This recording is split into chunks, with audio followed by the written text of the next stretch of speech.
ನಾನು ಅಸಹಾಯಕ, ನೀನು ನನ್ನ ಜಾಗದಾಗ ಬಂದಿದ್ದಂತೆ ಇದನ್ನು ನಿಲ್ಲಿಸೋಕ್ಕಾಗಲ್ಲ. ಒಪ್ಕೊಂಡೆ ನೀವು ಯಾರು ನಾನು ಮಾತಾಡಿದೆ 19 ಮನೆಗಳು ಯಾರಿಗೆ ಅನಾನುಕೂಲ ಆಗಿದೆ, ಸರ್ಕಾರದಿಂದ ಏನಾಗುತ್ತೆ ಪ್ರಯತ್ನ ಮಾಡ್ತೀನಿ. ಇಲ್ಲಿದ್ದೀರ ಯಾರು ಬಡಬಡರು ಇರ್ತಾರೆ, ನಾನು ವೈಯಕ್ತಿಕವಾಗಿ ಏನಾಗುತ್ತೆ ಪ್ರಯತ್ನ ಮಾಡ್ತೀನಿ. ಸ್ವಲ್ಪ ಸಮಾಧಾನವಾಗಿರುತ್ತೆ, ರೋಡಾಗಲಿ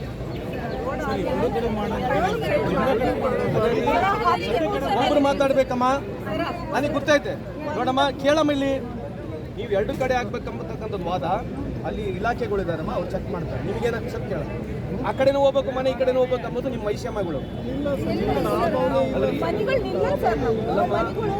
ಅಲ್ಲಮ್ಮ. ನೀವು ಆ ಕಡೆ ಹೋಗ್ಲಿ ಅಂತೀರ, ಅದೇನರ್ಥ? ಅದೇ ಅಮ್ಮ ಹೇಳೋದು. ಈಗ ನಾವು ಎಕ್ಕಡೋ ಅದೇ ಎರಡು ಕಡೆ, ನೀವು ಎರಡು ಕಣ್ಣು ಹೋಗ್ಲಿ, ಒಂದು ಕಣ್ಣು ಹೋಗ್ಲಬೇಡ ಅಂತ ನೀನು ಹೇಳೋದು ಹೌದಲ್ಲ. ಎರಡು ಕಡೆ ಹೋಗ್ಲಿ, ಎರಡು ಕಡೆ ಅವ್ರದ್ದು ಮನೇನು ಬಿಡ್ಲಿ ಅಂತ ಹೇಳೋದು ಅಲ್ಲಮ್ಮ.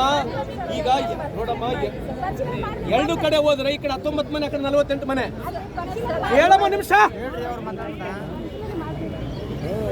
ಎರಡು ಕಡೆ ಹೋದ್ರೆ 19 ಮನೆ, ಆ ಕಡೆ 48 ಮನೆ. ಅದೇ ಅಮ್ಮ, ಅದೇ 48 ಮನೆ ಆಯ್ತಲ್ಲ. ಎರಡು ಸೈಡ್ ಹೋದ್ರೆ ಜಾಸ್ತಿ ಮನೆ ಹೋಗ್ತವೆ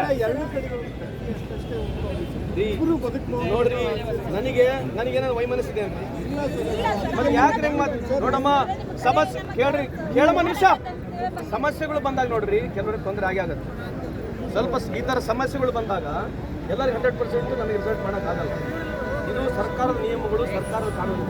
ಇನ್ನೂ ಬೇಕಿದ್ರೆ ನಾವು ಬೇಕಾದ್ರೆ 10 ಸಲ ಮೀಟಿಂಗ್ ಮಾಡಿಸ್ತೀವಿ. ನೀವೇ ಕುತ್ಕೊಂಡು ಡಿಸೈಡ್ ಮಾಡಿದ್ರೆ I don't want to get in. ನಮಗೆ ದಯಮಾಡಿ ಇದನ್ನು ದೂರ ಇಡ್ರಿ. ನಮ್ಮ ಉದ್ದೇಶ ಇರ್ತಕ್ಕಂಥದ್ದು ಊರು ಅಗಲ ಆಗಬೇಕು. ಇವತ್ತು ನಾಳೆ ಊರು ಅಗಲ ಆಗಬೇಕ ಬೇಡ? ನೀವು